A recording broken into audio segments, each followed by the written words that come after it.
Welcome to the Crowned Medium, where Her Highness Lorenda Carr delivers intuitive clarity, messages from Spirit, and tools to elevate your spiritual journey. Good morning, and good morning, Alicia. Welcome. Make sure you guys are following me. Hello. We are on. Hello, Mai. Good to see you. Oh, thank you, Alicia. Thank you. All right. So my name is Lorenda Carr, psychic medium, QHHT practitioner, BQH. Good morning, Arlena. I am Lorenda Carr, psychic medium, mentor, spiritual person. Hello, blah, blah, boom. Great name. Thank you, Alicia. Thank you. And Lucas is joining us here from Spain. Hello, my friend. Good morning. Well, I guess it's afternoon for you. Oh, I got my Celsius. I haven't even caffeinated yet. I have not even caffeinated. That was so loud and aggressive. I'm sorry. I don't know, Anthony, but would you like fries with that? Because clearly I look like a drive-through medium. Front, read the room. Okay, so hello. Whew, we have things to talk about today. I got lots of things to talk about. I always have things to talk about, even if like nobody else thinks I should be talking about. Good morning, Vinny. That's so weird to say that. Vincent. Hello, Vincent. Is the blue crown new? Dude, Lucas, I ordered this when you were at my house. I just haven't worn it. Good morning, Jackerator. Hello. But I was like, oh my gosh, check it out. It's on. And also, listen, you guys, you know what season it is. What season is it? As of yesterday, what season are we in? It's my favorite season. Leo. That's right. Leo season. How many of you are Leos? How many Leos are in the house? I want to see. Show of hands. How many Leos? Good morning. Fawn Bounce. Good morning. That's right, Wendy. Hello. Thank you, Kara. Thank you. Leo's in the house. Ooh, look at all these Leos. Look at all these Leos in here. Foul mouth last. Shelly. Whoop. Here we go. Leo's in the house. Is Leo season. You know, it's bad enough. We are bad enough at all the other parts of the year. Regina, I've got you on my list of shout outs to make today. Woohoo. Your midheaven is Leo. Interesting. I wonder how that affects you. Does it just make you like sassy? Does it make you like shiny things? Like how does that affect you? I wonder. When people say things like my Leo or my whatever's and rising, and I don't know. I suck at astrology. People are like, what's your top 3? I'm like, I got that. I'm a Leo, Aries, Taurus. Those are my top 3. It explains so much. See, Roxanne, I'm telling you, I don't get it. No notification again. It's so weird. Your exes are Leos. Oh my goodness. Okay, Alicia, but I have to ask, are you a Scorpio? Leos are drawn to Scorpios, but they're the worst. Like we are the worst match on the planet, at least in my experience. I struggle. Your Taurus was not a good match. Okay. Interesting. I want to be bold now, but Saturn is there too. Oh, okay. Oh, so we have someone else. X is a Leo and they're a Taurus. So I'm wondering if they're a thing. Scorpio, my partner's Leo, so is my son. Oh, I bet that's a really fun house. Yikes. That's right, Shelly. I did know that your husband was a Leo. It's 3 p.m., 1 hour ahead of Switzerland. Okay. Very cool, Lucas. All right. So I got some announcements. I have announcements. I'm organized. Really fun. I've got 3 oldest Leos in my house, one being a redhead. Actually, I'm technically a redhead. We just don't rock that because it's not cute red on me. 2 oldest Leo, redhead, Irish attitudes. And then my husband is also an oldest Leo. And then my other 2 are 2 years and 2 days apart, and they are Gemini. I kid you not. And they couldn't be any more different. The astrology in my house is legendary. Like, I don't know how we all live to tell the tale, to be honest. So far, like my favorite person in my house is my son, and he's the chill. That's not true. I don't have a favorite, but I might. And then my dog is a Virgo, which explains so much. Capricorns and I butt head. I butt heads with Capricorns a lot too. Oh my goodness. So I'm guessing foul mouth last that your daughter's a Capricorn. Yeah, I butt heads with Capricorns as well. Send out. You're in trouble over there. Your cat is a Leo. Okay, that's kind of funny. That's kind of funny, actually. Your cat is a Leo. Oh my goodness. What else are you, so who, everybody else watching, what do you guys got going on? Keep the conversation going, by the way, because this helps the algorithm and it tells everybody that I'm worth watching. So keep talking. I know it matches my outfit, girl. That's why I picked it. And my eyes and my jewelry too. And I got my Leo necklace, my Leo Swarovski, because we love a good rhinestone around here. This crown is not the most comfortable. It was definitely an Amazon. No, this was an Etsy purchase. This was an Etsy purchase. And it has like something sharp right here. Can you see it? It's like this sharp thing right here. So it just has to sit nicely on my head. And I have to pray that it's fine. Look here, I'm going to put a card on my head to protect it. Actually, that feels better. I think this might be amazing. Oh, I just teared up. That's interesting. I don't even know what that means, friends. Look, I'm going to subliminal message you all with my Dancing Spirit Oracle deck underneath my crown. It's protecting it from hurting. So we'll hold this here. And after we get to 10,000 likes, I'll tell you what the card is. So if you're in YouTube, if you are in Facebook, or if you are joining me from Instagram, make sure you're hitting the hearts, because that will, again, it lets the algorithm know, it lets all the bots know that I'm worth watching and that you all love me. So make sure you're getting the engagement. Thank you so much for, chit-chatting over here too. The comments do help. Sagittarius, daughters, Leo. I always say the Sagittarius are the nice fire signs.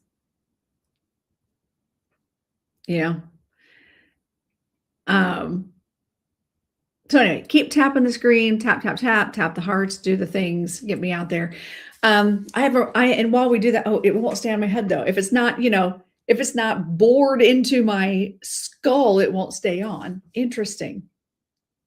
Okay, you guys let's get to 10,000 likes. We're almost there. 10,000 likes on the TikTok. And I'll tell you what card is under my head. We'll see what the card is for the day. Right now it's protecting. Thank you, Lori. Right now it's protecting my head from my crown. So let's see let's get to 10,000 likes on TikTok. All right. I have a whole 6 people watching between the other 3 platforms. I'm serious, you guys. I really don't understand what I'm doing wrong. In TikTok world, there are creators with 3,000 and 4,000 followers that have 400 people in the room at a time. I show up every single week. I've got 47, almost 48,000 followers, and I have 28 people in my room right now. And I don't even, I don't get it. I don't know what else I can do to make it better. At one time, just as an experiment, I had, TikTok Shop is great. Oh, good one, Nicole. TikTok Shop is great. TikTok Shop is amazing. TikTok Shop is so incredible. No, because I see other people live at this time of day that also have 250 people in their room. So I don't know. And then I did a talking video. It was like a 1-minute talking video, and it was great. Had great lighting. It's the same as all my other. And TikTok said, hey, we're not pushing this out because it's not good enough. It's low quality. Oh, thank you, Alicia. I was like, what? What the heck? And then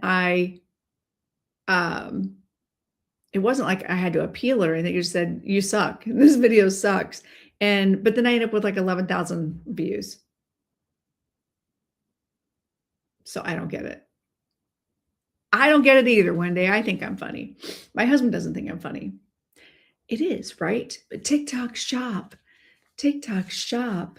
If I say TikTok shop. Oh, wait, we're past the 10. Okay, you guys want to see what the card of the day is that's protecting my head? Let's see what it is. Girl math, right? Ascend. You guys, we're ascending. We are ascending. So this is the Dancing Spirit Oracle deck. This is one of the things that's on my list of things to talk about today.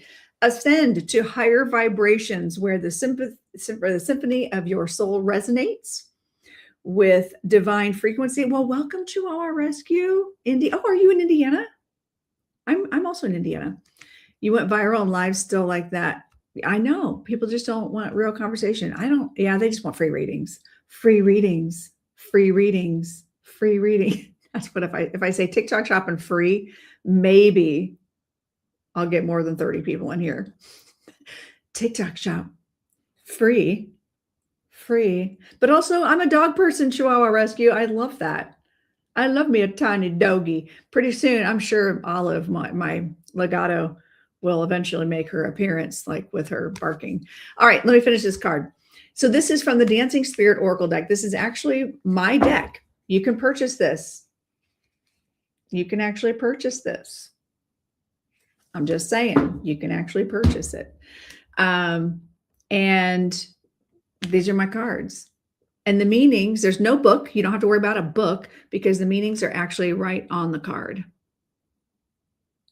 Oh, it's telling me I can increase estimated 447 live viewers if I spend $65 to promote it. Y'all. Come on. I know, right, Kara? Okay, so let me finish. Oh my gosh, my ADD is off the charts today. All right, ascend to higher vibrations where the symphony of your soul resonates with divine frequencies. Dancing in the eternal ballet of the cosmos in this elevated state, find the harmonious balance that weaves through the cosmos, moving gracefully to the celestial rhythm, transcending earth discord. So that's our card of the day. We'll get it over here on the other platforms as well. Ascend. So today is about ascending. Hey, is Mercury out of the microwave yet? I think it might be because Leo season said, girl, bye. Girl, bye. Get out. Uh-oh, hey, Reggie, I see you popping in. Make sure to say hi. Give me a wave. Make sure you guys are following him too. And also make sure you're following give my colleagues, all my colleagues, give me a wave. That way people can follow you. It is out of the micro. Yeah, I know. That's what we're hoping. Reggie, hello, my friend. Oh my God, did you watch? You were watching that live the other night with Hannah. We were talking about Alcatraz and haunted things. She was hilarious. That was funny. That was a blast. I was laughing so hard. Other than Saturn is retro now. Well, Saturn can F off. I don't need anything else in retro. Nothing else. Nothing else. So anyway, if you are one of my colleagues, give a wave so people can follow you. It was a good live. It was really fun. It was needed. We got to talk about cool things and ghosty things and vibey things. And honestly, like Hannah and I've not been live with her for probably 2 years, maybe a year. It's been a long time. Really long time. Good morning, Mystic Moon Gypsy. Good morning. So, oh, there you are, Rose. Hey, how's it going? Wait, somebody forgot you. Did I forget you? I didn't forget you. I was on your live. I was on your live the other day. Remember, and you were going to call me. I'm just saying. I didn't forget you. I promise. So, you enjoy watching me and other creatures or creators. All right. So anyway, so just so you know, my Dancing Spirit Oracle deck is less expensive now. It's less expensive than when I first launched it because the different, you can go direct to the company. So, oh, thank you, Chihuahua. I appreciate that. Yeah, I'm right here. I'm in Westfield, actually, just north of Indy. I do in person as well as most of my business is virtual. I've actually got clients kind of at the risk of bragging, but I'm a Leo, not risking anything. I have clients all over the world. It's pretty awesome, actually. Yeah, so I'm actually originally from the west side of Indy. So, good morning. Good morning, Holly. Good to see you. Anyway, if you're interested in the Dancing Spirit Oracle deck, go to the link tree and purchase them. They are, again, there's no book. There's no book because the meanings are on the cards. Like, check this out. Forgiveness. We might, especially since you found me on this page. I wonder if we are connected somehow, or know some of the people. Here's the main page. Hey, Kid You Nuts, good to see you. So here is the Dancing Spirit card. So they are a lot less expensive now because they're not going through me. I was having to order them, pay individual shipping on every single deck, and having to ship them out separately. And I bought like little bags and put little gifts and did handwritten cards and made it a whole package, like a whole thing. So it was a lot more expensive. Well, now if you want the cards, you can I set it up on my website where you can just go directly to the printer. So you're paying shipping once, not twice. Okay. It was very expensive for them to be shipped to me and then ship them out. So, it's just easier to do it that way. You won't get and you didn't get a box before, but there's no fancy little bag that comes with it, but that's all right. You still get the cards. Good morning, Katrinka. Good morning. So yeah, we've got balance. So I didn't sell these for like a year because I just I didn't have the bandwidth to like order them and then get them packaged up and send them out. It was kind of a pain. Good morning or afternoon, Nicola. And here we go. We've got purpose. Good morning, Jolene. Hello, hello.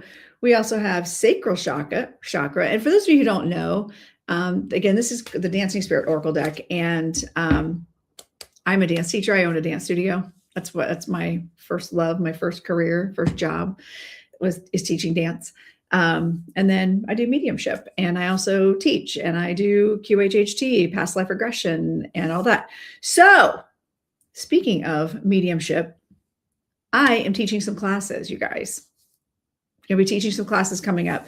I'm teaching a Mediumship 101. So if you've always felt like you were kind of intuitive, always been curious about mediumship, I believe that anybody can do mediumship. We can all connect to and speak to spirit. Okay. And do I believe that everyone should be doing mediumship at a high level? No, I don't believe that, because that's not our purpose. It's not necessarily a purpose. Like, just like dance, you can take a dance class, you can love dance, you can watch dance, you can support dance. You could be a professional dancer, but that doesn't mean that every single person who signs up at 3 years old for a dance class is going to be a professional dancer or wants to be. What if they want to be a doctor? So I look at it that way, that mediumship is for everyone, just like dance is for everyone, just like basketball is for everyone. We can enjoy it in multiple capacities. It doesn't always necessarily mean that we all should be professional readers. Thank you, Jolene. Thank you. And so, but I do believe that we all have the right to connect to spirit, because we are spirit. We are part of spirit. So why not? Why not get to know your spirit guides? Why not learn how to work with them out in the wild to make your job better, right? So Chihuahua rescue, perfect example. I'm assuming you rescue Chihuahuas, right? You work with the dogs. Why would you not want to learn how to connect to your spirit guides and connect to even learning how to communicate with animals? You probably already intuitively connect to dogs. I bet you do. I bet you look at a dog and you can tell how they're feeling. You're probably very empathic towards dogs, right? So why not learn how to do that on a whole new level? And that's what my Mediumship 101 class is designed to do. I sound like a freaking infomercial right now. I'm not trying to. I'm like selling you the whole thing. Now, if you're already a practicing medium or a practicing healer, I also am offering a trance series. If you've always wanted to learn how to do trance mediumship, I'm teaching a 4-part series coming up at the end of September. It starts September 11th. It'll be on Friday nights for 2 hours. It's over a 7-week period. There's only 6 classes because there's one Friday that I cannot be there, that I can't teach the class because it's Spirit Fest at Camp Chesterfield. I know, I'm such a sham. All right. Infomercials. Oh, I remember those. So, and then I also teach my all-level spiritual development class on Wednesdays, twice a month. Those dates are on my website. And you guys ready for this? It's not up yet for sign up because I have to see how many of my people are going to do it. But I'm actually going to do on August 19th, and I'll talk about this more as we get closer. August 19th, I'm doing an all-student Zoom event where students of mine that have been with me for a while that want to practice their readings in a public platform, I'm going to have a free Zoom event. Who would be interested in doing something like that? Who would be interested in joining in on something like that? Yes, of course you are, Regina, and I'm going to bully you if you don't. Who would come to something like that? Like where you could potentially get a free reading. Anna, listen to you. Okay, Anna, Joe, Liz, you're going to be doing some readings. You still know it yet. Just saying.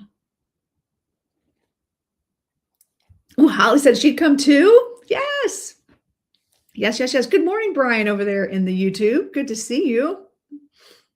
So show of hands, who would come to a free Zoom event where Ladora, there we go, where you could end up getting a free reading from one of my students. Yeah, it's a great way for them to practice, and they'll get to do their own choice of mediumship or psychism, whether they want to do spirit-led or direct. It's going to be up to them. I might even challenge them a little bit and see how they do. It's a great opportunity to kind of broaden their horizons and push them a little bit. Shelly's in. Okay. Oh, who would give readings? Oh my goodness. That's all right. So yes, Anna Jo Liz is going to be there, giving readings. And so, yeah, it's going to be fun. So make sure I'll probably talk about this again next Thursday. And that way I'll know, because I just announced this last night in my class to my people, and we're gonna get them on board, see how many people we're gonna do it, and then I'll post. And there will be limited seats, because what I don't need is 500 people in the room and my students going like this. Oh my God. Although it could be fun. Could be fun. I know I will limit the seating. I don't know what I'm going to limit it to yet. Depends on how many of my student readers join in. So that's happening. Mark your calendars, August 19th. Put it in your phones right now. August 19th from 7 to 9 p.m. Eastern time. Exactly. Sink or swim. All right. And my final one, Regina, make sure you guys are following Regina, because girlfriend has landed her a spot with Camp Chesterfield online psychic fair. She's going to be doing readings for Camp Chesterfield's online psychic fair. That is Sunday, this coming Sunday, from 7 to 9 p.m. And by the way, that's a hard seat to get. That is a hard seat to get, because one of their top people, their top mediums, one of their resident, she's not a resident, she's out of Canada, but she's one of their toughest people too. Well, she's like, okay, cool, read for me. So Regina had to pass the test, and she did. So she's going to be So you can go to campchesterfield.com to the psychic fair, the online psychic fair. That's right, sink or swim. And it's a fundraiser. Camp is on Zoom also. It is. It's online. It's on Zoom. Once you sign up, it's only $20 for a 10-minute reading. It's all really well run. You sign up with a specific person, and let's be honest, it would be really cool if we could get Regina to sell out. I'm just saying. It'd be really cool if we can get her all of her time slots taken. That'd be amazing. So, but there's also other really amazing mediums that are going to be on the in that platform too. So it's a really great opportunity for her to be seen, for her to practice, and she's already a practicing medium, but I adore her. And she's not a jerk, so you should go follow her. And I've met her in person, so I know for sure she has the vibe. She's got the vibe. She knows what she's doing. So today, I was thinking we should talk about interesting things. I had a couple things. So I had done a video where people thought I was going to be on Netflix because it was just a TikTok trend. I had so many people in my inbox going, "Oh my gosh, when is this going to be on?" It wasn't. It was just a TikTok trend where I talked about, it was like where I was going to be interviewed to talk about the death of my dad and what happened, how that was so karmic. So I'm going to give you a choice. We can either talk about that or, oh, okay. No worries, Chihuahua. Or we're going to be doing readings. I'm already getting spirit knows what the heck. Or we can talk about, what was the other thing? I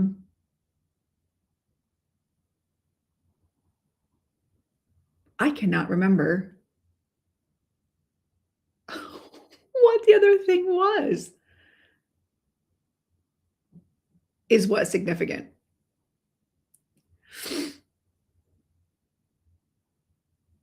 Oh, you mean my dad's death? It was so bizarre. The purplish card by the moon. Purplish card by the moon. Oh, that? Yes, that's Cara Dwin. That's Cara Dwin. She's a guide that I work with too. She comes in and helps me. She's my witchy goddess, my Celtic goddess. Maiden Mother Crone. Yeah, so that's Cara Dwin. I call on her a lot. She came in a very specific time where I needed her and didn't know I needed her. It was really cool. Yeah, her name's Cara Dwin. She is the witch of all witches, but I don't do witchcraft. That's not my wheelhouse, like at all. But she's also a Celtic goddess. She's seen as a Celtic goddess, which is 100% my vibe. So yes, Cara Dwin is very significant on my journey. She came in and downloaded something very important to me when I needed it. And she walked with me for a while, and I got to work with her for a little bit. And that was a really cool experience. I've channeled her one time also, like trans-channeled her. I think I did it on a live. I don't know if it was a live or if it was in a class. I don't remember. It may have been a class that I did. But she came in and she had things to say. But because it was trance, I don't know what it was. Story of my life. Anyway. So yeah, so I was going to talk about, I had said, if who would be interested in hearing the story of like the craziness around my dad's, what I consider to be karmic death, because he was diagnosable sociopath, narcissist, to the point where I was afraid that if he was born this way and wired this way, that I was too. And it was terrifying. Good morning, Tina. Good morning. I was terrified for years, and I still self-check myself because he was such a horrible person that I still check myself because I will get intrusive thoughts that are negative and terrible and not like what he did. He was like, he does, he's an SAer. Okay. Can't say those words on TikTok Live. He was an SAer, we'll just say. And a predator, very predatorial. And married 4 or 5 times. He was just a really bad human. And I only lived one town over, like 10 minutes from me. I hadn't talked to him for 8 years. By the time, I hadn't talked to him for 8 years as an adult. Like by the time he passed, like I had no relationship with him, but my last conversation with him was so bad and so toxic and so horrible. All I did was reach out of nowhere to be like, okay, it's his birthday. So how am I? Whatever. I should be the bigger person. I said, happy birthday. And it spiraled into this horrible conversation where I could not speak for 2 days. Like it mentally shattered me. Like when my husband came home, I was just sitting there. I couldn't even cry. I couldn't speak. Like I spiraled so deep into this weird place, deep into this weird place that he was like, he was really concerned. Really concerned. He's like, what is wrong? He's kind of going into freak out mode. He knew this was not just me having a PMS moment. He knew something broke me. I handed him my phone and let him read the text messages. Keep in mind, he met my dad one time, and that was at my grandmother's funeral. That's it. He read the text messages and he was just like, oh, like that's how horrible that was. So then fast forward from that, at that point, I was like, I'm done. So keeping in mind that this man did those things to me, not just other people, but he did those things to me as well. He was very verbally abusive as well, very toxic to the point where when I was 10, he told me I should change my voice because I sounded like my mother and she was pure evil. Keep in mind, like he saw me maybe 3 times a year. Yeah. Well, welcome. I'm glad that you found me. He would say things like that I needed, and my voice was too deep. I sounded like a man, and I sounded like my mom. I was like, oh, sorry, I wasn't 10. I was probably 12 at that point. I was 12. So which is even worse because I was in puberty on top of that. So that's the kind of person he was. He had, when my mom was pregnant with my brother, he had beaten her up. He was not typically a physically abusive person. It was more mental, schmectual, that kind of person. So that's to give you the background on him. Okay. Fast forward to 2021. Okay. Like this, I'm kidding. This is actually a chapter in the book I've been writing. Because this is so significant. And be careful what you guys are spelling out, because saying some comments in the lives were filtered to protect community experience. So just be careful what you guys are typing. Type in code, okay? Because some things are going to be filtered. This is a very testy subject, right? Um, you're my first time here saying, oh, thank you very much. Thank you. I appreciate you. Yeah, just watch your words because TikTok will filter, and that's okay. I'm okay with that because we don't want to cause harm either. So anyway, fast forward to 2021. He's not even on my radar. I haven't thought about him in years. It's 8 years. Oh, you're not a problem. I feel like people can learn from my experience. I've done the healing. I'm good, right? It's Thursday, Lisa. And I'm at my dance studio. Keep in mind, I had just opened a week or two prior. It'd been 3 weeks. It'd been 3 weeks since we opened our doors at the new dance studio. We had gone from starting my business online, virtually, moved into a space. We built out a studio very quickly. So we had just come from competition. I was going over some things with my students. It was International Dance Day. On top of that, International Dance Day. I've been a dance teacher since I was 16 years old. I've danced my entire life. So I'm 52 years into dance at this point, right now. That's my whole world is dance and teaching dance. It's International Dance Day. We're celebrating in my brand new studio. We are going over critiques, and then my phone rings, and my aunt is my aunt. I'm like, oh, that's weird. She never just calls me. But I let it go to voicemail because I was in the middle of going over these critiques with these kids. So then within 2 minutes later, my cousin on the same side of the family calls me. I'm like, oh my gosh, something happened to Uncle Bob. Okay. I tell my students, I'm like, all right, here's my computer. Watch the critiques, listen to the critiques. I think there might be an issue. So I called my cousin back and I was like, hey, or I answered my cousin. And I was like, what's happening? She goes, are you okay? And I said, I'm good. I'm just teaching class. I'm teaching dance. I'm good. I'm more than good. Everything's fine for me. And she goes, she's bawling. Now, keep in mind, she knows.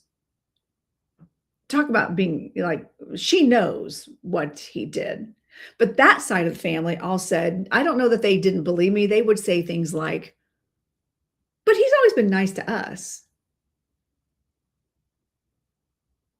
Like discounting that I told them what he did.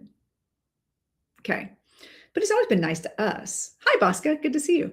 And so she's crying.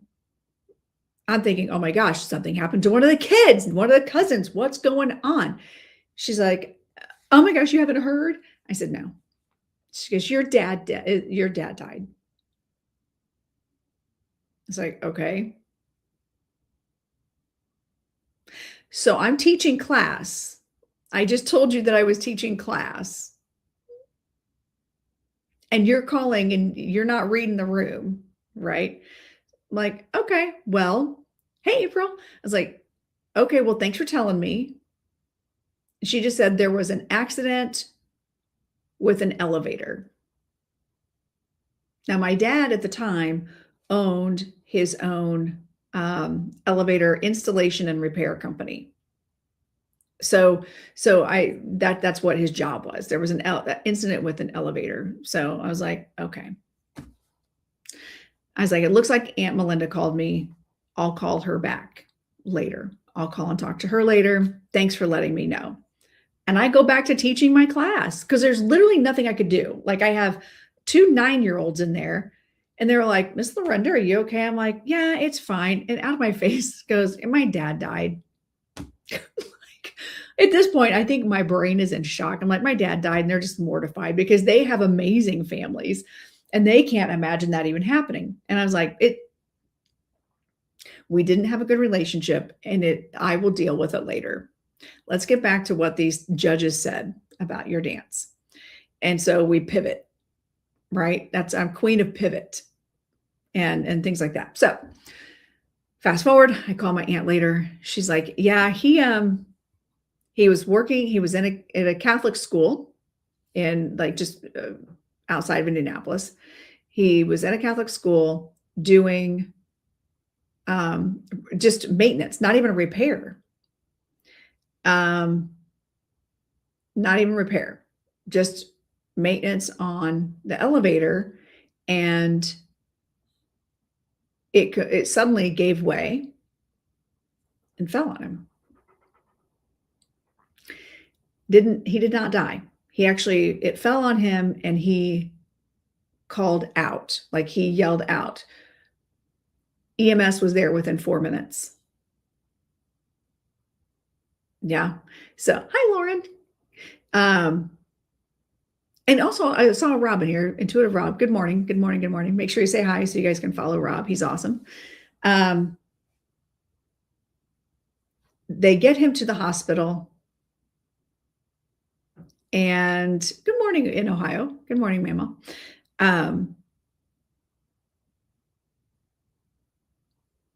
I realize when my aunt calls me and tells me what time, like they got to, he actually died at the hospital. Okay. They could not save him. What I found out later from my aunt is his time of death. Okay. I had received a phone call that day, earlier that day. Now you all know. Oh, thank you. Thank you, Lauren. How many of you actually answer the phone when it rings? If you don't recognize the number, not me. I do not. I do not answer the phone. I let it go to Rob's like facts. Like for some reason, I heard answer it because it just said Indianapolis. It was an Indianapolis number. And so I answered it, and how I in my brain heard was it's dead silent because there was nobody there. Okay. And I was like, oh, somebody must have pocket dialed me, but I didn't hear anything. It was just silence on the other end. That was his time of death. When I received that phone call earlier in the day, before I knew anything, like hours before I knew anything had happened, that was his time of death. But wait, there's more. I know. So I find out from my aunt later, and in this, I think this is part of why I want this story to be told also. Well, when you guys hear the rest of it, you're gonna be like, are you kidding? But even though I had no relationship with him, after I got off the phone with my aunt, I went back into the dance studio and I laid on the floor and cried.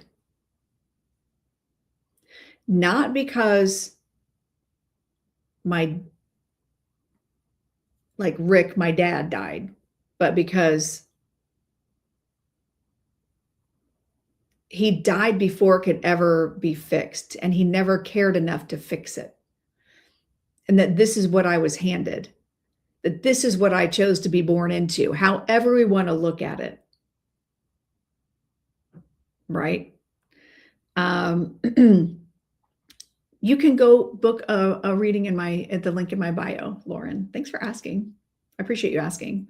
We're just chatting right now. So yes, release of emotions, because I felt nothing for this man. Like he had done nothing but hurt my family over and over. Like everyone he'd been married to, he had pulled a pew-pew on and threatened their life. Like that was his MO. He flat out told my brother, when my brother became a police officer, looked at my brother, and who is named after him, has his name, looked at my brother and said, well, I'll tell you what, you ever pull me over, I'll effing shoot you.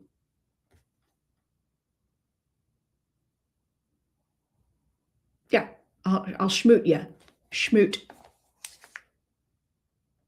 That's what he said to my brother. Like, how dare you become a cop? How dare you become part of that? It was awful. And like that's how he functioned.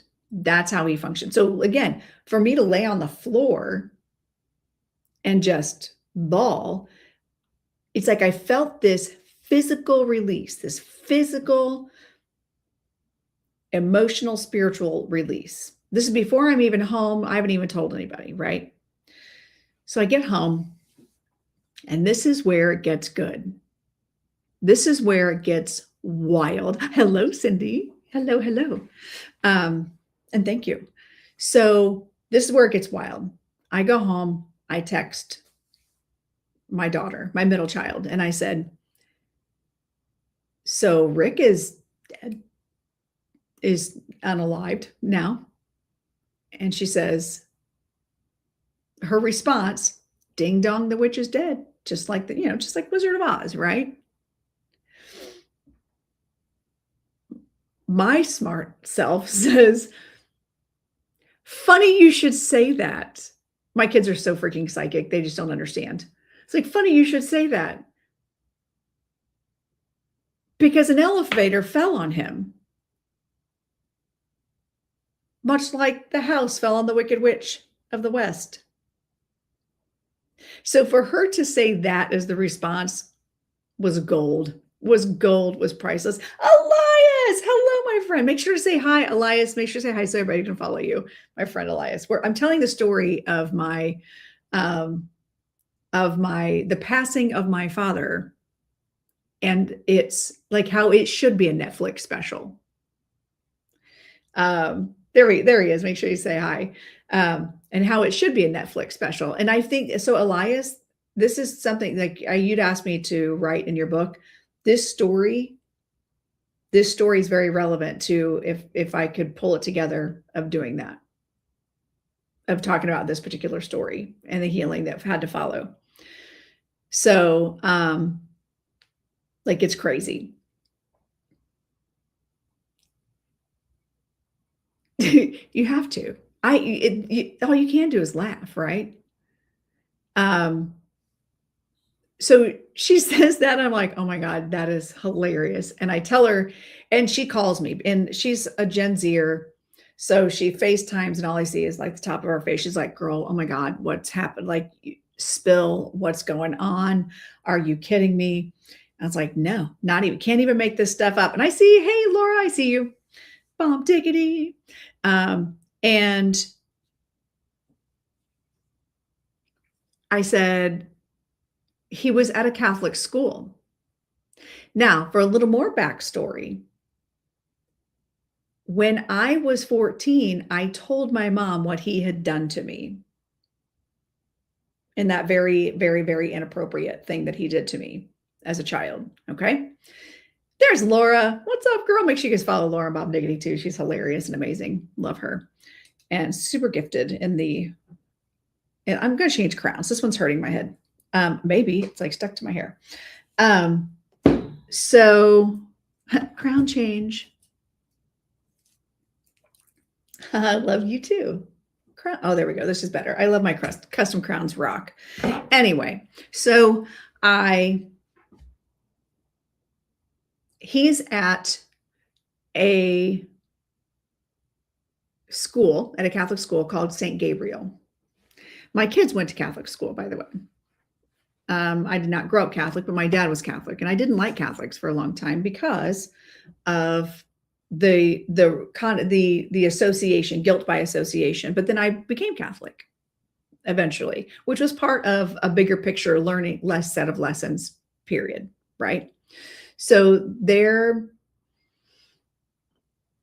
I was actually very familiar, but still had a lot to learn. Right. So I look at my daughter, who has a very strong background in Catholicism. And I said, I wonder who the patron saint of is like, what's St. Gabriel the patron saint of, I wonder. She goes, please hold. So let me finish the backstory.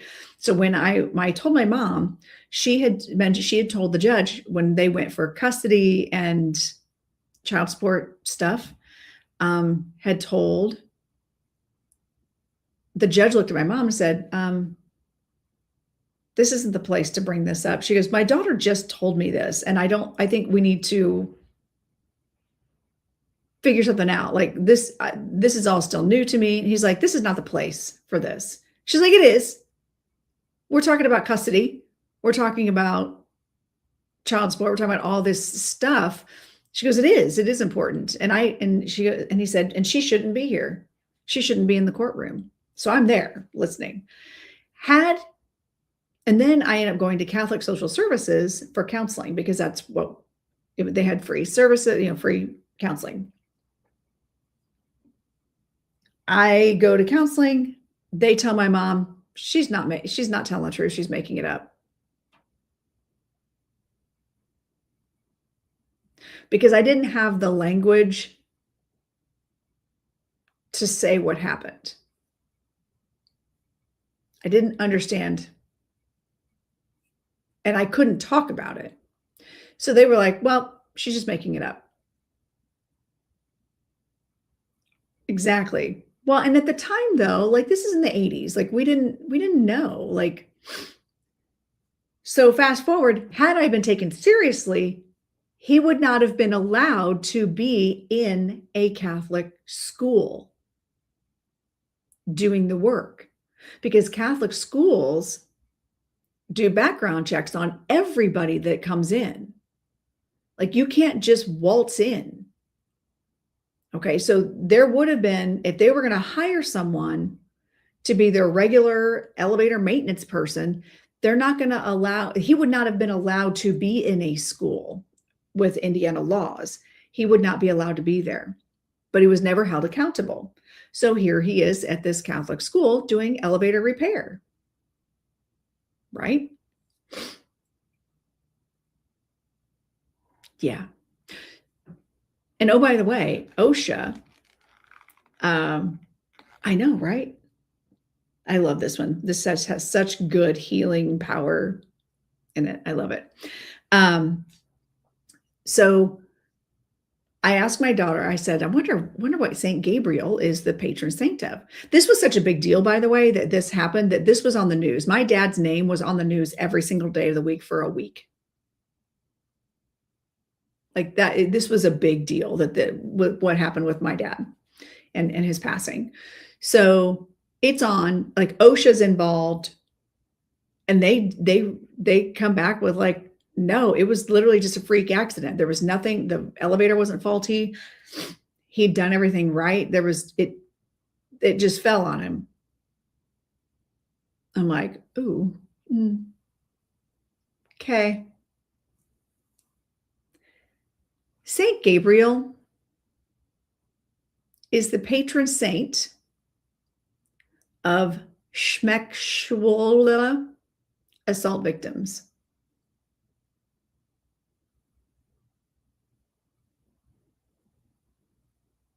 I'm just going to let that sink in. This is the story of my dad's demise.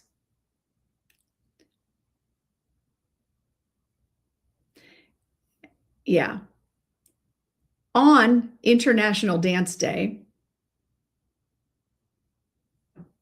in a Catholic church or a Catholic school,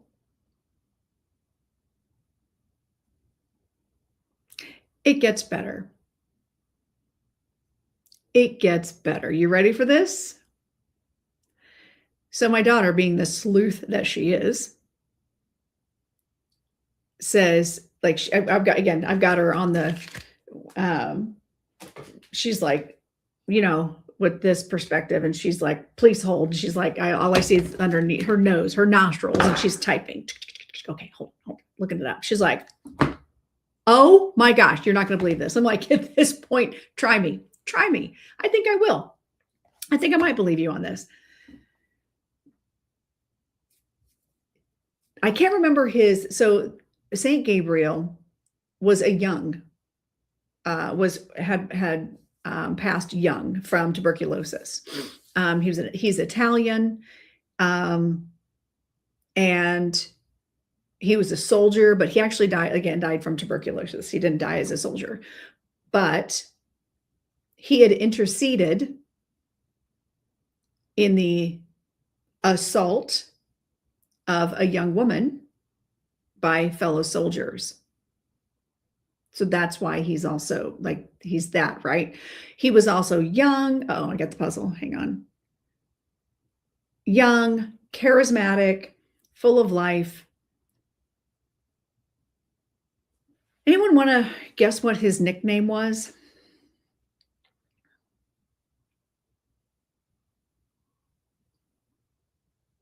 Anyone want to guess? He had a nickname. They called him, he had a nickname in life. Like, you can't make this up. His nickname was the Dancer. Okay, that'd be funny, Regina. He was from the 1800s.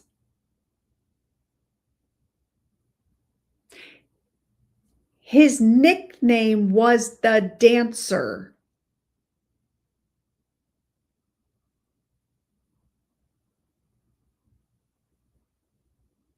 Like, just let that sink in for a second. I'm a dance teacher and a medium.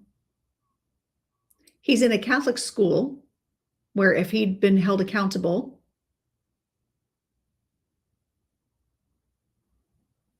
he would not have been. Like, I'm a dance teacher. He is also he's also the patron saint of learners and students. Like, people make pilgrimages to Italy, to his to where he's buried. Like, students do that because to get his blessing.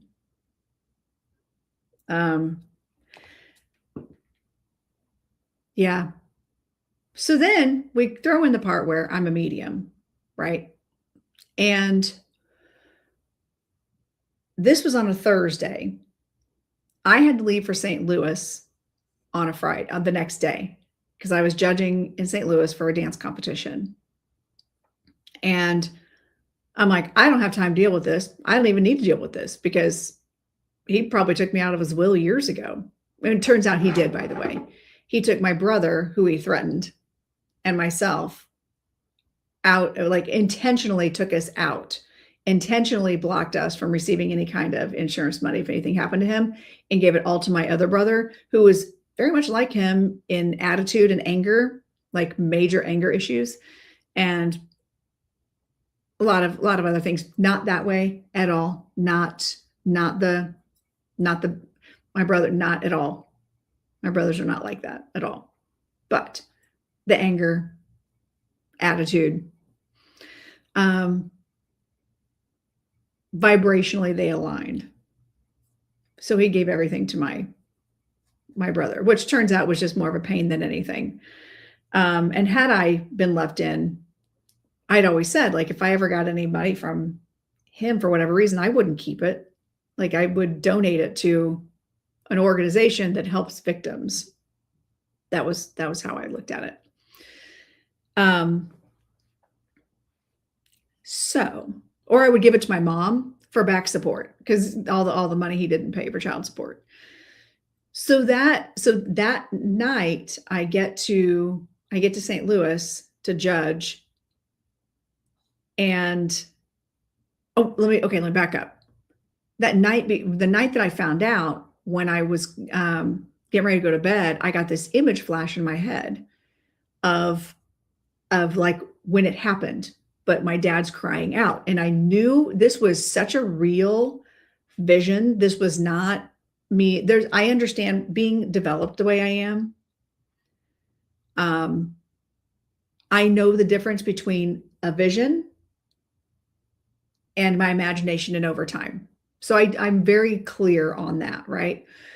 I get this very real, hi Lee, good morning, very real vision of Jesus himself. The elevator has fallen on him. He's hanging out of it. Jesus himself says, "What are you doing?" Oh, by the way, my dad was getting ready to get married again to someone who raises her grandchildren that are toddlers.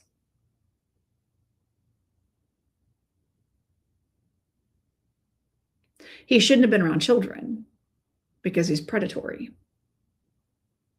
Okay. He says, I forgot to add that part in. Jesus, God, whoever this entity is, comes down and says, are you done? Are you done yet? When are you going to get the clue? When are you going to understand? And he says, no, it's not my fault, but she, and started blaming me. Started blaming me. And God, Jesus, entity says, we're done here. Disappears. And within half an hour, he loses that battle, right? So that was that download. And it didn't come in as a string of consciousness. Like I said, the way it came in was a full download. And seeing that, and I was like, oh. And I didn't know, by the way, at the time, I didn't know that he was getting ready to get remarried. I didn't know that. When I had that vision, I didn't know that he was getting ready to get remarried and that he would be around small children again. Trying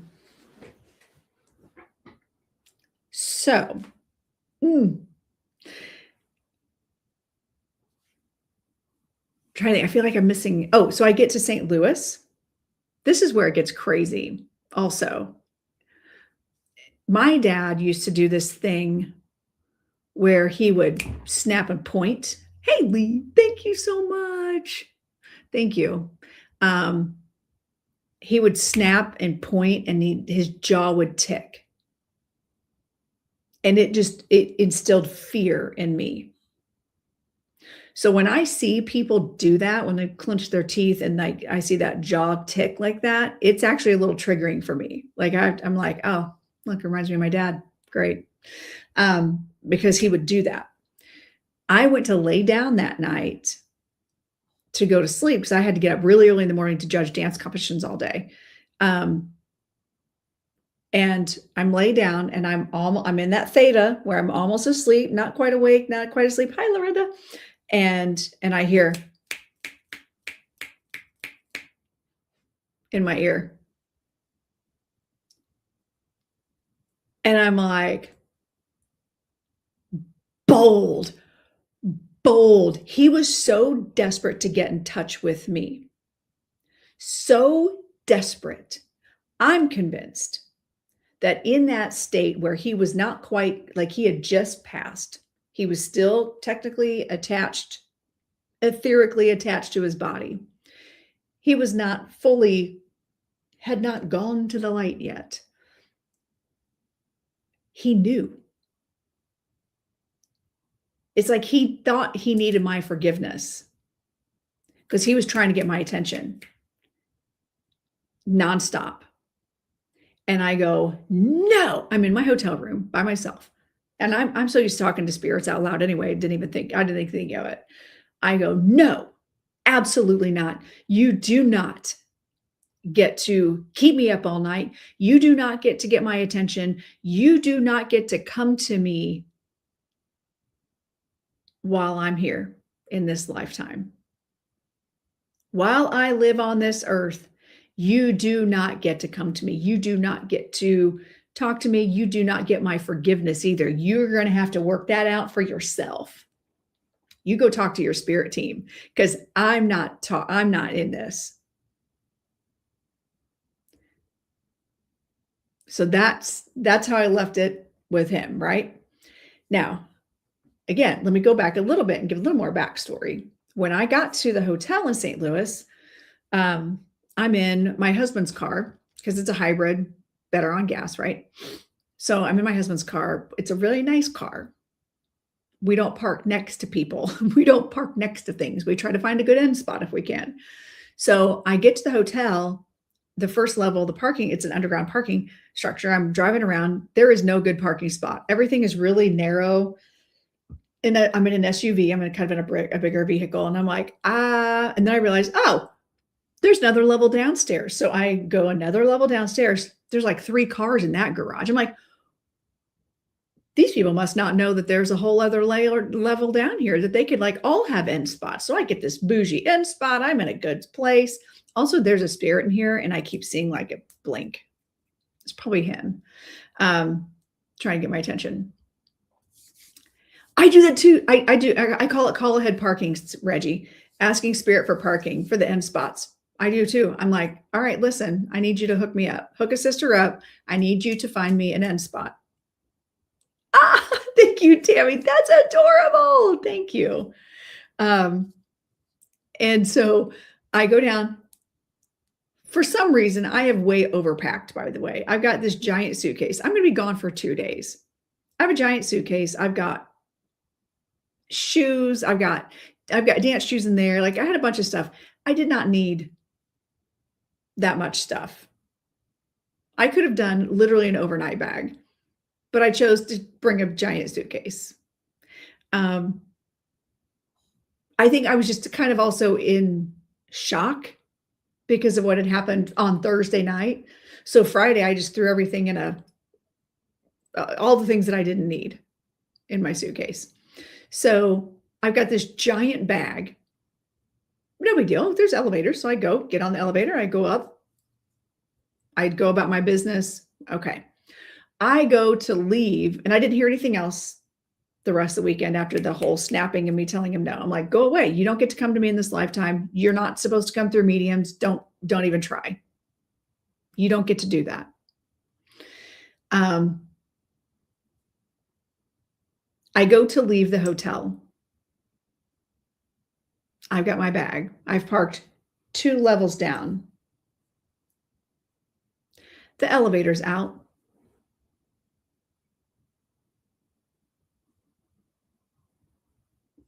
The elevator to the parking garage is out.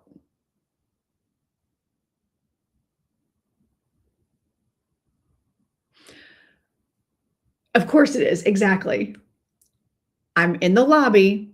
Keeping in mind, again, I'm so used to talking to dead people because of what I do that I go, absolutely not.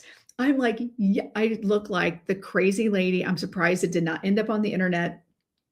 I'm like, oh no. Oh, no. Absolutely not. We are not going to do this. You are not going to mess with the elevators just because you got in a fight with one and lost does not mean you're going to do this to me. And I was like, you think I'm too good to go down these stairs? I'll take my stupid bag down these stairs. And I just like clumped that big old way overpacked giant suitcase down those stairs. And I just teach you, show you, I do not need you. I do not need your stupid elevator. I'm having full meltdown all the way down 2 floors down the stairs with my cussing him out with my suitcase going to my car. Yeah. And on the way, by the way, on the way to St. Louis, I called my best friend growing up and I told her what happened and she's like my sister. Like she knew everything because I'd met her when at the beginning of 5th grade. Like she's known everything. And on the way out there, on the way to St. Louis, I'm taking 70 West and realize that that's how we used to go camping. That's how we used to go, like all these memories. I'm starting to see all these signs that are like from childhood memories. Signs on the side of the road, billboards and stuff. And I'm like, oh my God, just quit it. Quit it already. Like, I don't need your signs. I don't care. You blew it, dude. You blew it. And that's what I just kept saying. You blew it. You don't get my attention now. You could have fixed this. You could have said sorry. The one time I confronted him, I was 22 years old, 23. And I confronted him and that was the first time he actually ever admitted out loud to me, that he did it. Because I asked him, like, why'd you do that? We both know you did it. Why did you do that? Well, your Uncle Dave did it to me. So he was claiming that he did those things to me because his brother did it to him. And then many years later, when I was like, well, of course my husband doesn't like you because he knows what you did to me. He's like, what are you talking about? You're making that up. Catholic Social Services put that in your head. They told you to believe that. And I was like, so you're gaslighting me. And also, no, they didn't. They called me a liar. So, yeah. So all these things are coming up, and then I got to see his name. I don't even watch the news. I don't even watch the news, but managed to somehow every day for 5 days see his name and hear them say his name on the news every day for a week because it happened at a school. Yep. So that was fun. But I was cussing him all the way down those stairs. I'm like, you do not get to get in my way. But you know what, Laura? And then this is where also I end up calling my mentor. Because that's what I'm saying. Like, karma's a bitch, right? So I ended up calling my mentor and I said, I think I'm a terrible person. I think I went and celebrated. My mom and I toasted his death. We celebrated it because he can't hurt anybody anymore. I think what if I'm like him? What if I am like him? That I would be that terrible to toast someone's demise. And I said, also, I am angry because I don't believe in hell.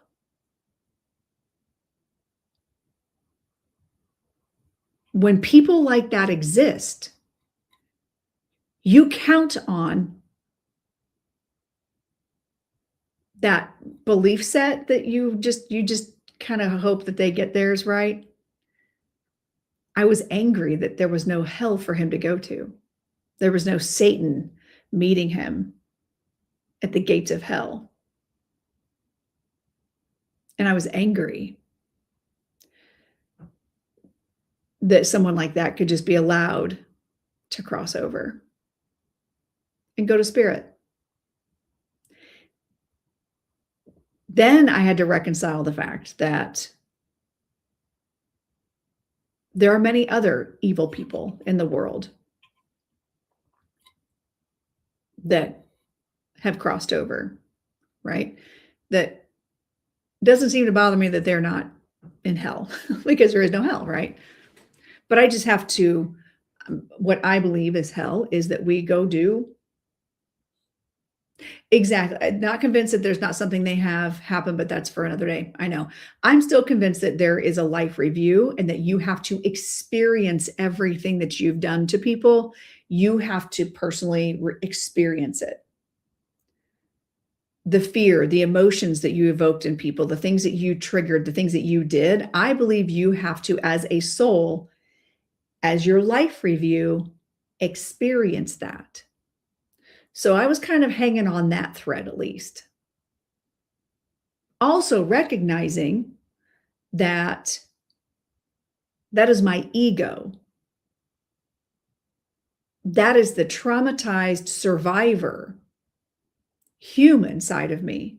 But it took me talking to Reverend Glendon. She was an absolute gem through it. And I said, how do I reconcile this? Like, I don't even know how to, am I an evil person? Because I was afraid that I was going to go to jail prior to this because he lived so close that if I saw him in a parking lot at Kroger's, that I would run him over. And then I'd go to jail. And I would just be the crazy lady, the crazy vengeful daughter, right? That's how I was convinced that things are going to play out. And I had to reconcile with that and look at that from a spiritual point of view. See, I don't know, Ladora. For those of you on the other platforms, Ladora said, how do you think your soul will receive him when you transition? I believe that I will have clarity on what the role was, because Reverend Glenda said, I want you to ask yourself, what did you learn by having him in your life? I said, how not to be a horrible person, how to be a better mom, how to be a better human. And she goes, exactly. We're supposed to have immediate peace. I think we don't know. I think knowing what I experienced with him crossing over, like within that first 24 hours, that first probably 2 days of him desperately trying to reach out to me, it makes me feel like there's relevance to that time of the shifting of, like, you hear other religions even talk about the 3-day time period. It's important to get them in the ground or handled within 3 days of their passing for a reason. And you open the windows of the house to let the soul out, right? There's all these things and traditions, and I believe that there's relevance to it. I just don't know how it fits. And I don't know that I will know or that I care to know until I cross over. But what I'm finding now, 5 years later, is that he is showing up. He shows up often, not in readings. Oh my gosh. But let me tell you about how he did try to come through in a reading. You guys want to hear this? The answer is yes. So I had this conversation with Glenda. I'm like, don't say anything to anybody. I don't want to talk about it. Whatever. So she didn't say anything to anybody, right? I have class a week later. Okay. So a week later, I have class with Glenda and my classmates. It's on Saturday. And we're doing practice readings for each other. And someone that I hadn't seen in a while was in class. I was like, oh my gosh, so good to see you. So many possibilities. We don't know till we go. Exactly. So she says, Lorenda, I have your father here. At this point, I've never spoken about my father in class. I'm still new. I've only been in this class for a few months. I have your father here. Oh, sorry, let me back up. She says, Lorenda, Kuan Yin's coming through. I didn't know who Kuan Yin was. I'm still new on this whole journey with understanding the difference between master guides and all this. I'm still fairly new to some of this stuff. And she says, Kuan Yin is coming in, and she's the goddess of compassion and mercy. And she's showing me these lily pads, and there's this bridge she's crossing. And I'm sitting there going, wow, this is interesting. Who's Kuan Yin? Okay, I don't even know who this is. And she's talking about having compassion and mercy for people who don't really deserve forgiveness. Oh, and I have your father here. She's bringing your father through. I see Glenda in her little box go,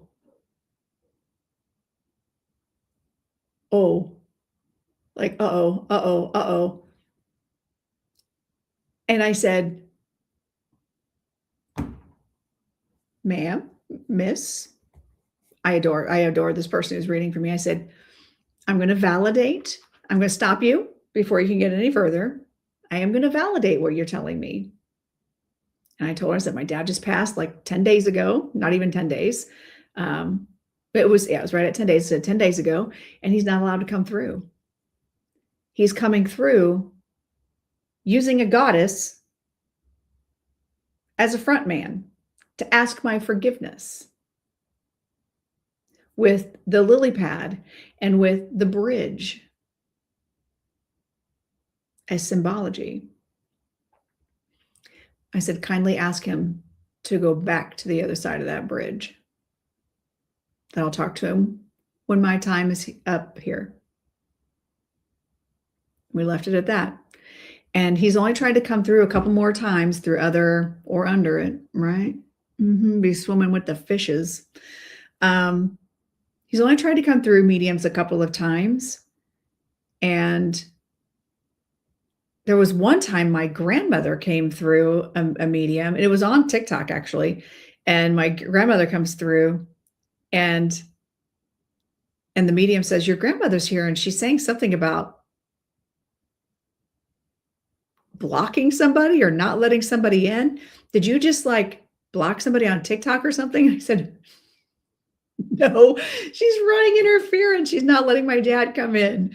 Like, that's what she's doing. She's blocking him. She's blocking him. So it was kind of funny, actually. So listen to this. This is the final piece to this story. My grandfather died in 2015. My mom told me, don't ever tell your grandfather what your dad did to you, because he will unalive him. My grandpa wasn't like that at all, but he might have been, because he was very protective of me. He might have been, or he would have done everything he possibly could to make sure that I had justice. But at the time, my mom said, don't say anything. We're not going to tell your grandparents what he did. Immediately putting a cap on that, going, it's shameful. We're not going to talk about it. And if anything happens to your dad, it's your fault because you spilled the beans. That's how my teenage brain understood it. That if anything happened, it'd be my fault, even though it wasn't. But I also understood the why, like why she chose to put it that way. I don't blame her at all for this. My mom was doing the best she could. So, and she was also getting me the help that I needed. She was doing everything she could to help advocate for me. So again, no shade on my mom. My grandparents didn't know what he had done.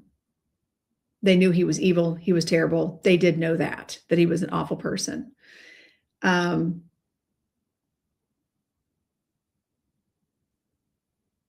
So my grandfather passes in 2015. He is immediately a presence for me as a spirit. I feel my grandparents all of the time. Well, my grandfather. And so then we were convinced that my grandmother, who had the worst health, like since she was 25 years old, the worst health. She had myasthenia gravis. She had her medicine pill box was like full. Like, I don't know how the woman made it. Like, I don't know how she made it as long as she did. She stuck around for another 6 years. She had a DNR, kept falling, hitting her head, bleeding out. She'd live. She'd, like, over and over again, things that should have taken this woman out, she did not. She was like, I was like, listen, I got some good longevity ahead if this is the case, because she should not have made, she shouldn't have made it as long as she did. God love her. And she was confused, and she would say things. What was interesting, though, what I found is that she would mumble and say things, and I would know what she was trying to say. No one else did. People thought she was just babbling, but I would understand. Like, I understand on a soul level what she was trying to communicate. So I just talked back to her, and she seemed very content with my responses to her. She was a cat with 9 lives, which is funny because they always had cats. And I'm allergic to cats, but they were good mousers, right? So, my mom goes to my grandmother a couple weeks after my dad, this happens to my dad. And she goes, guess what, Mom? Rick's dead. He died. No longer on this planet. Within 2 weeks, my grandmother passed. I am convinced on a soul level, my grandma was fierce, passive aggressive fierce, but fierce. And I am convinced that her soul had to stick around to protect us. And when my mom said that he was gone, she literally was gone within 2 weeks. Natural, like just natural. Wasn't even like she fell, wasn't. She's a Capricorn. She was a Capricorn. So she was stubborn. And the woman, I can't believe that she lived as long as she did. I cannot believe she lived as long as she did. So that's the end of my really long story. That now you understand why on my little TikTok trend video that I posted was like, yeah, sitting down for my Netflix interview about the karmic death of my dad. Like, it's a fascinating story, and all the layers around it is just, I truly believe Spirit did me a solid. That his demise was a gift to me, at the risk of sounding terrible, because of International Dance Day, St. Gabriel, never held accountable. And I also believe that Spirit was protecting the children that he was getting ready to help raise. Thank you, Tara. I think it's a crazy, crazy story. And that's a huge part of the book.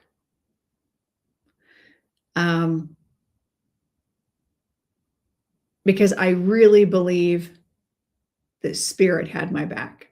And I wasn't even asking for it. Like, he'd been so off my radar for 8 years. But that inkling inside of me was so convinced and so scared that I was like him. Not because of the things that he did, not like that. But then you also hear people like, well, I did those things because it happened to me, so I couldn't help it. You know what I'm talking about, right? I make these bad choices and do bad things to children because someone did it to me, so I couldn't help myself. All these things happened to me, and I've never done it. Never even crossed my mind. It never entered my awareness. But I still had that fear of, what if someday I wake up and that happens? What if?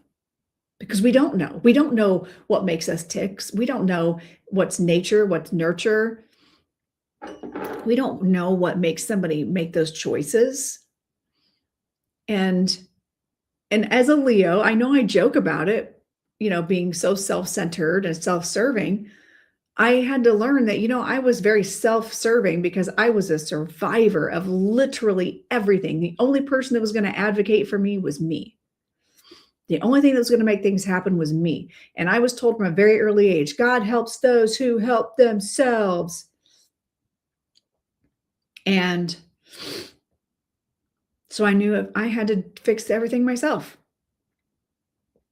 And if I wasn't advocating for me, if I wasn't fighting for me, and if I didn't get what I needed to survive, it's because I didn't earn it. So even though I come off as a big Leo energy and very self-centered, it wasn't that. Honest to goodness, it was, how do I remain relevant? How do I remain seen? How do I keep from people just forgetting I exist and falling off the planet? Because you told this story here, you can go back to the recording for your notes for the book. That's true. I can. Most people who have done that have had it done to them, but why inflict the same pain? I agree, Laura. And Reggie said it's males that typically repeat those patterns. And it makes me wonder why. Looking at but if I'm going to go do deep dive, a whole other story, a whole other perspective is that especially in Indiana, very patriarchal society, men are very self-serving. Men get to do whatever they want with no consequences and get to blame the women for it. He literally, in his moment of what God himself showed me, in his moment, tried to blame me for the things he did. And God said, nope, we're done here. You're not going to keep doing this. If you're going to continue to blame her in her 40s for something you're doing or planning on doing to another child, we're not doing this anymore. It was everybody else's fault. Yes, true narcissist. And he truly was. Like I say all the time, he was a diagnosable narcissist, not just someone who was entitled, but he was truly a narcissist. Psychological rewiring, I assume, is why they repeat. I agree. There's something, I'm sure there's something to it. And he was the youngest of 5 kids in a very, very rough growing up. Yes, true mental illness. And you're welcome, Fawn. Like, this is something that I talk about. I guess I just haven't told the story in a really long time. I don't know either, but maybe they take that trauma as their persona. But I also think that some people are just wired differently. Because it didn't matter what we were talking about. Like if I were to say to him, oh yeah, I got an A on a test, he would say things like, well, I got an A once, and blah, blah, blah, blah. It'd be automatically everything was about him. Everything was about him. Just like if telling my brother, oh, you're going to become a cop. Well, I'll tell you what, if you pull me over, then I have a right to unalive you because I brought you in this world and I'll take you out, kind of thing, right? A lot of men are taught to bury, ignore emotions and trauma rather than deal with them. It's true. Some people are disgusted by what happened to them and advocate for children. Yes. Yep. And I teach children. I empower them to have a voice and give them a safe space that if they ever need anything. I mean, I am an advocate 100%. Thanks for telling us your story, because someone that is watching needed to hear that they can survive. Yes. And you know what? He was awful, Reggie. Like, I look at myself and my life. I'm not kidding. At least once a year, I do a self-check. I do a self-check because I'm like, what if I'm like him and don't know it? I've said for years, what if I'm an asshole and don't know it? And then I have people do horrible things to me and then blame me for reacting. And I'm the bad person, right? So I've taken a lot of that on over the years. And you know what? Who broke him? But at this point, who cares? Because someone tried to break me and I didn't become him. If I can do that, then other people can survive and not repeat those patterns. It's a choice. Yes, he proclaimed he said my uncle. So his brother did this to him. His brother's a year and a half older than him. Yeah. And I think I know more things about the family now looking back. And I think there was a much deeper problem. Looking at how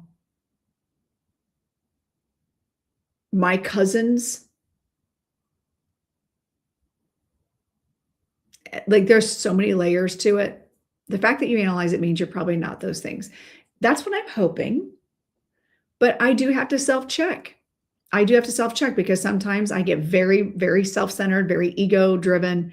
And then I just step back and go, woo, that was a moment. It's fear, not that you are anything like that. It is true. It's fear, but I think it keeps me humble. I think it keeps me self-aware. But then again, I don't always make the great decisions when it comes to relationships, right? But it's also I think it's just part of my journey. It doesn't mean I'm like him, but there is a legitimate fear of it. And the fact that he died the way he did, I honestly believe that, seriously, I fully in my soul believe that Spirit did me a solid to prove to me that karma does happen. Because I was convinced he'd live to be 90 years old and never have anything wrong with him in his life and never be held accountable. But in this way, I got to witness it. The sins of the father revisited on the sons, I think, is the reference. Yeah. Those are the normal things after trauma. Yeah, people who do things don't care or analyze. That's true. So,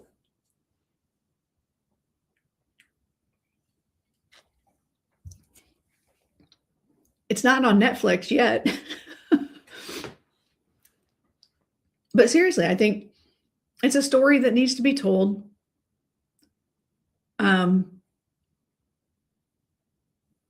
It's a story of karma. It's a story of,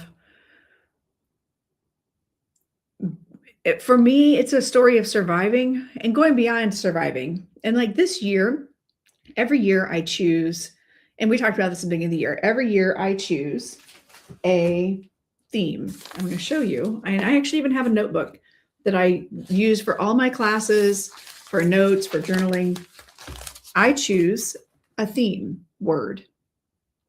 And did anyone help you get therapy? Yes, absolutely. I've been through so many years of therapy. It's unreal. My first marriage, like the guy I married the first time, like so much therapy in my lifetime. Absolutely.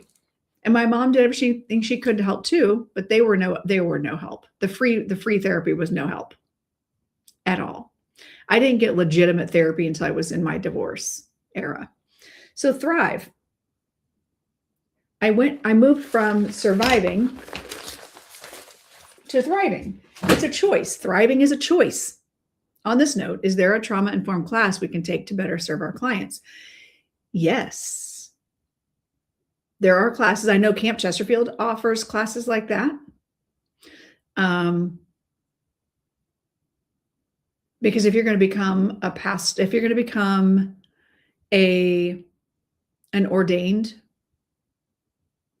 like minister through Camp Chesterfield, you have to take classes like that. You have to. So it's definitely something to look into. Yes, lots of online classes. So yeah, definitely look into it. My class was just going to therapy, and I knew I was done dealing with the trauma when I was in group therapy as well. So with a bunch of other people who had survived the trauma. Like it was so crazy. In my early 20s, I was convinced, it's probably because of what the counselors had said to my mom and told me that I was just making it up or it wasn't that bad, whatever. I was convinced that because other people had more violent situations, mine wasn't as bad, so I just need to put on my big girl panties and deal with it. That I was being dramatic. That's how I felt. And I finally had, this should tell you how screwed up I was in my early 20s. I went to a counseling center that did sliding scale pricing. So I only paid $5 because I was on welfare. I was a single mom because my husband decided he needed to be a rap star and left to go pursue his dreams. I fast forward, he's not a rap star, by the way. Anyway, we were too young to get married and have a kid. Shoot, I forgot. Oh, my counselor was working on her master's degree, and she had to, or her doctorate, sorry. And she had to do this presentation, and she had to find a person willing to discuss their trauma. I was so numb to it at that point because I didn't realize just how deeply rooted it affected me. Like she could see it. She could see how broken I was and how I just was like, but I wasn't violently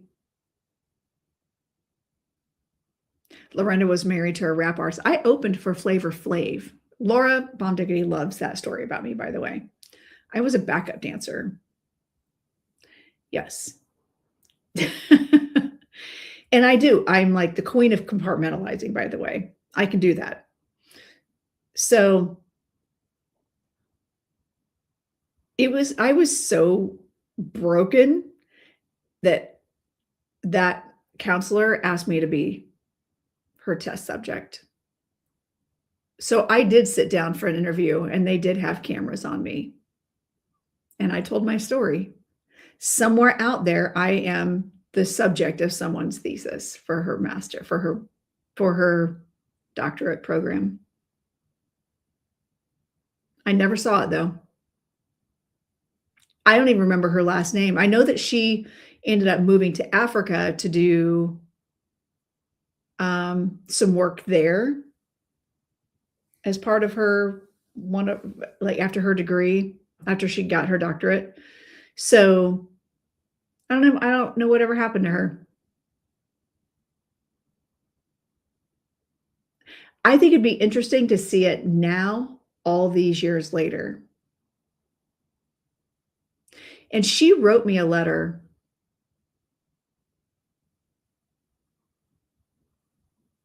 I wonder, now that I'm thinking about it, I have a trunk. I've talked about this trunk that it's when I cease to exist on this planet, my children can go through this trunk and learn everything they need to know about me. And from my childhood, from like my baby shoes, my Girl Scout stuff, letters from old boyfriends, like the things that were special and that were life-changing or pivotal moments. And she had written me a letter before she moved to Africa telling me how inspirational my story was. Of course, I'm in my 20s. I didn't get it. I was like, I had imposter syndrome. I was like, man, I really fooled her, didn't I? Like, why would she think I'm so resilient? Like, I don't know. I don't get it. I'm wondering if I still have that letter in that trunk. I don't know if I would have it or not. I'd have to look. Because if I could track her down, I only remember her first name. But if I could track her down, but that was also like in 1993.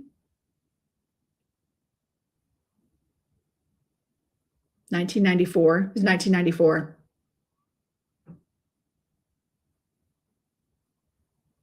So maybe, because no one wants to uproot their lives or change things, they probably pass it on. Yeah. So like, it'd be interesting to follow up with her and see if I'd have to find her last name though. That's the thing. I'd have to find out her last name. And she was not married at the time, so she could have gotten married in the meantime. But yeah, they brought in a whole camera crew and I sat in a chair and told my story.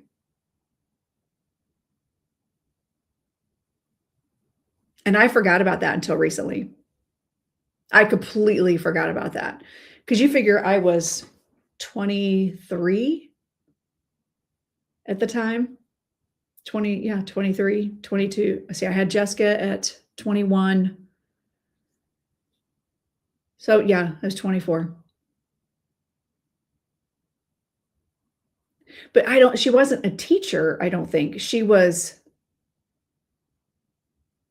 yeah, totally 10 years ago. Y'all, I turned 55 in a couple of weeks. I turned 55. Holy crap. I turned 55. I can't even with that. Yeah, oh yeah, I'm a Leo.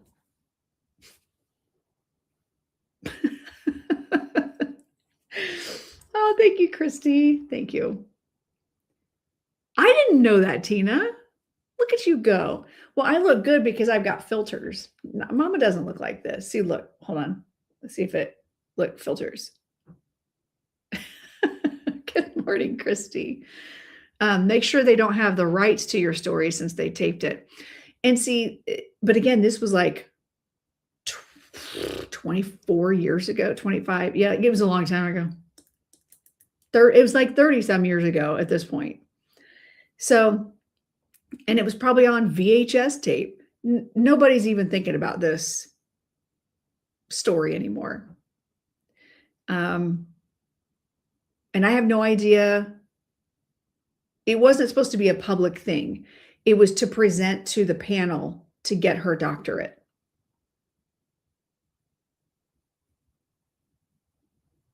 So it wasn't public knowledge. And I did have to sign a waiver saying that the panel could see it, but it would not be made public. So I would be interested. Now I'm curious. I'm going to have to go look at how old was she when he passed then? How old was my dad? Oh.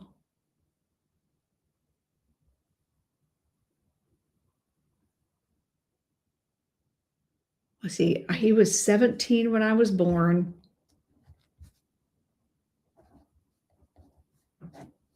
So he would have been 67, 68, something like that. And you know what's crazy is I forgot what his birthday was. And I kept seeing the numbers 1010. His birthday is October 10th. 1010 is one of the numbers I see all the time. My school guidance counselor added me as part of his test group. Didn't understand it then. See, like, it's amazing. Like, I had no idea just how bad it was. The fact that I ended up as a test subject for someone to get their doctorate in psychology.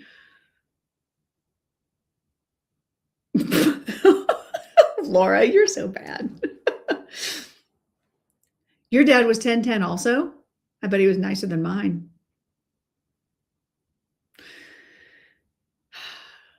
And he was a Libra. That's the thing. Like, he should have been nicer. I usually get along with Libras. Yeah. So then I look at my ex-husband. I'm like, oh, yeah, very narcissistic. But passive-aggressive, narcissistic. I was 50 or 49. I was 49 when my dad passed, getting ready to turn 50.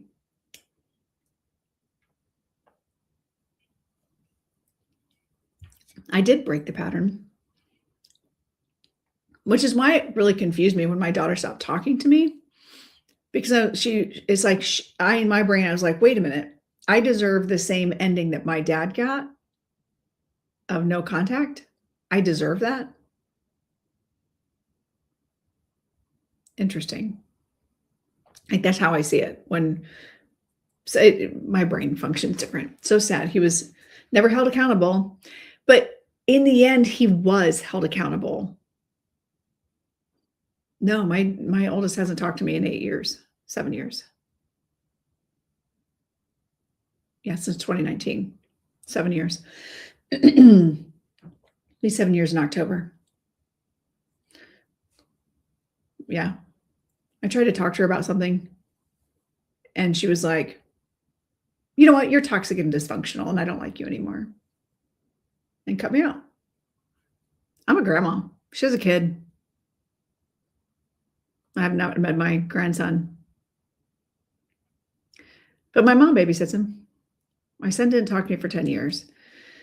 Yeah, I've kind of just moved on, I guess.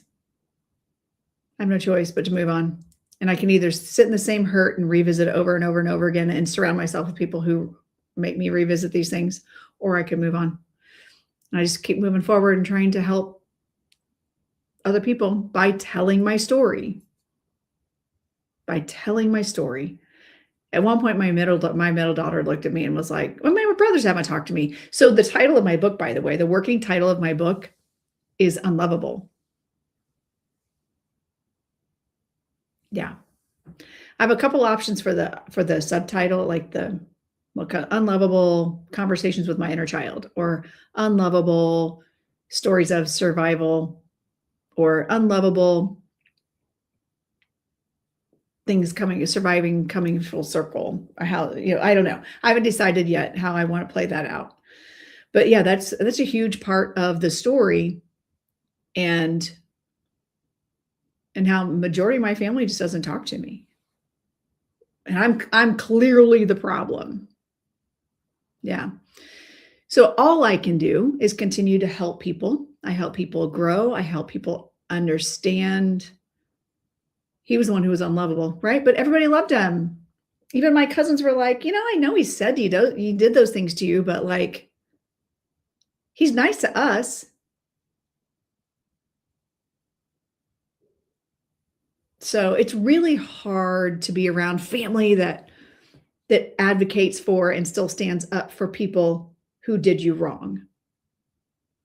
It's really hard. So you have a choice. You either keep aligning yourself with those people and being reminded, oh, they're not standing up for me, or you have to just do other things, look another direction. So that's kind of where I am in my life. I'm focusing on what serves me. And what serves me is teaching children how to find their voice, teaching children how to express themselves, creating a space that is safe for kids to be exactly who they need to be in whatever moment they need to be in, without side-eyeing them or telling them they're rude. It is helping people find healing through spirit, find healing through mediumship, find healing through doing this work. Unlovable, my family won't talk to me. Oh, that's a good one. I kind of like that title. But then that makes me the victim, and I'm not a victim. I don't want to live in victim mentality. So, and I think the reason I haven't finished the book to publish it yet is because majority of the players in this book are still alive.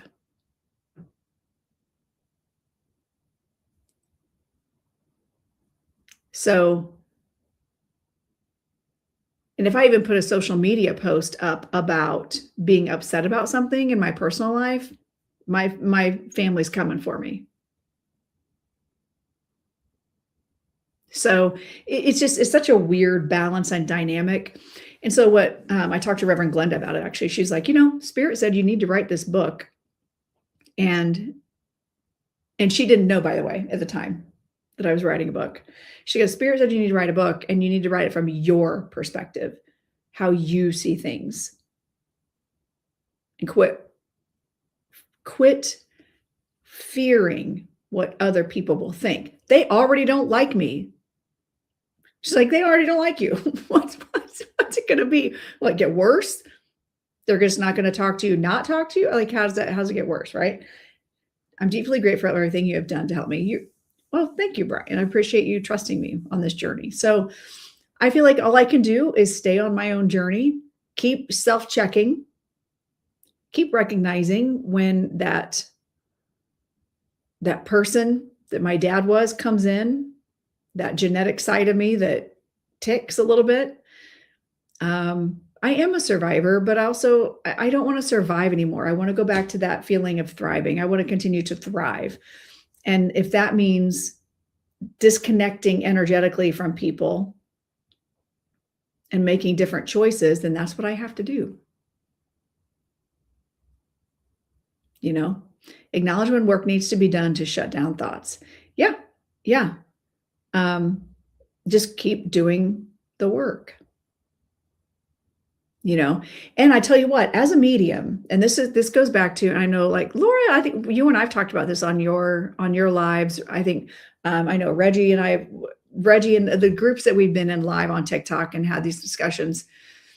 This is where it becomes so, so important. If you're going to do mediumship, you have to have done the work. You have had to have done the work on yourself. Because you get that one spirit that comes in, their spirit HIPAA laws. I'm not seeing what's happened in my sitter's life. Spirit's going to bring me information. And Spirit has shown me my trauma, my history, things that happened to me at the hands of my father, to get me to understand what that person dealt with without showing me their trauma specifically. So then I can say, Spirit's impressing me. You know, your father's coming through and acknowledging that he did this. Had I not done the work, had I not done the healing, that could send me into a spiral. So there's a reason I fully believe that I've always had these abilities. Always. I've always known things. I just didn't, I was just shut down. I don't believe I was meant to do this work until after I healed from the trauma. I had to heal first. And that's so important to remember. And I'll tell people that if you're going to go into mediumship, you better know, you better be ready. You better be ready. You better be healed, or at least well on your way. Yeah, Lisa says, honestly, I feel like that happened with me as a kid. Yeah, it does happen. And if you're not willing to do that work, you can't help others. You have to, with the plane is going down, you got to put the mask on first, or you're going to be useless to other people. If you cannot save yourself, you cannot save other people. And also, thank you, Reggie. I appreciate that. Also, it is not my job as a medium to save you. It's your job to save you. It's not Spirit's job to save you, but they will come and help. They will come and help. So, Regina's time slots are going fast for Camp Chesterfield Online Psychic Fair. Yay! Okay, I don't think Regina's in here now. All right, so I'm going to pivot really quick. Regina, one of my students, one of my friends, one of my colleagues, she has been fully vetted and approved to do Camp Chesterfield Online Psychic Fair. You're almost sold out, girl. You're welcome. Thank you, Laura, for listening. So make sure you guys go check out Camp Chesterfield Online Psychic Fair. It's Sunday, because Regina is one of the readers. I'm so excited. Be ready, because we more of you, more of my people are going to be doing readings on there, because I'm an advocate for people who do the work. Regina does the work. You do the work. I see it. I'm going to advocate for you. I could see things, but after Dad died, I went to a therapist 2 times and never saw concrete things again. It happens, you know, it does happen. Regina only has 4 spots left. Look at you go. You're halfway to sold out.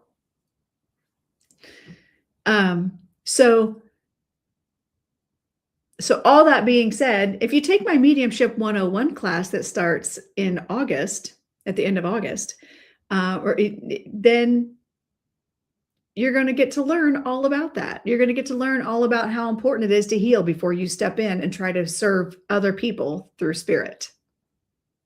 Okay. So there you go. All right. Thank you all for listening to my story. It's Paris Hilton. Oh, I wish, girl. Woof. Thank you, Jerry. Thank you. This is my one of many, but I love this crown. It's one of my favorites.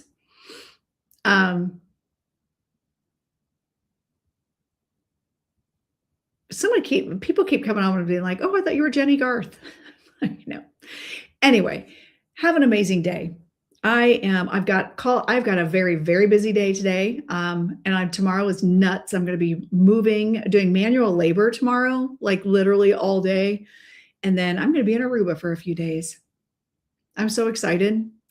My hubby and I are going to go get away for a couple days. His birthday is Monday. My husband's birthday is Monday. So we're going to go. We always do a trip right around. We're always gone for his birthday. We're never gone for mine. I'm always working on my birthday because the studio goes back the week of my birthday. Thank you, Tammy. So pretty much we're going to travel the entire day on Saturday. We'll have Sunday, Monday to chill, and then we'll be traveling all day Tuesday. So at least I'll have a couple of days. Thanks, Reggie. And it was so nice to have you guys in my live again. A lot of times I know you guys are busy and doing life. And I appreciate you all hanging out. And you know what? I'll take my 28 people in my live all day long, over 400 people that are just begging me for a reading and not caring. I fully believe that Spirit puts people in my path that need to be in my path, that can learn from my experiences. And it sounds like I feel like with everything coming up, it's time for me to finish the book. I have all the words. I just got to figure out how to put it all together. I have all the chapters written. It's just a matter of how do I make it riveting and purchase worthy. But in the meantime, go to my website and buy my Dancing Spirit Oracle deck. So I can take all the money from the profits of these to pay a publisher or an editor to edit my book. So, well, thank you guys for sticking around and watching it. I appreciate it. And if you missed it, you can go back. Okay. Bye, Lucas. You can go back and watch the video. And I appreciate you all. Sign up for trance class or mediumship 101 class. Spots will be limited for that. I've got Dancing Spirit Oracle deck now for sale. And I adore you all. Thank you so much. And thank you all for the gifts today. I really appreciate the video to rewatch is going to be on my YouTube channel under live. If you go to it's at Lorenda Carr Medium, go to live. It won't. And also it's going to be on Facebook. The replay will be on Facebook. And yeah, the replays are never on Instagram because I don't do the thing over there, but it should be live. It should be available on Instagram Facebook and YouTube.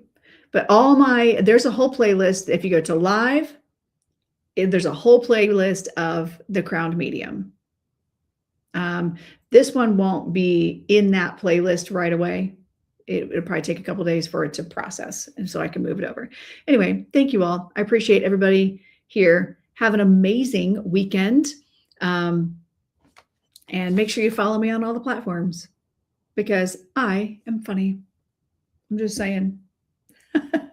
Hoping that the sunrise brings you eternal happiness. Best regards. Thank you, Devrin. I hope you have an amazing day too. Thank you all. You guys have to wait. You guys have to listen to my outro. You ready for this? Thank you all. Love you. Your time in the realm of the Crowned Medium is cherished. Her Highness Lorenda Carr encourages you to like, subscribe, comment, and follow on all channels to stay updated on new episodes and offerings.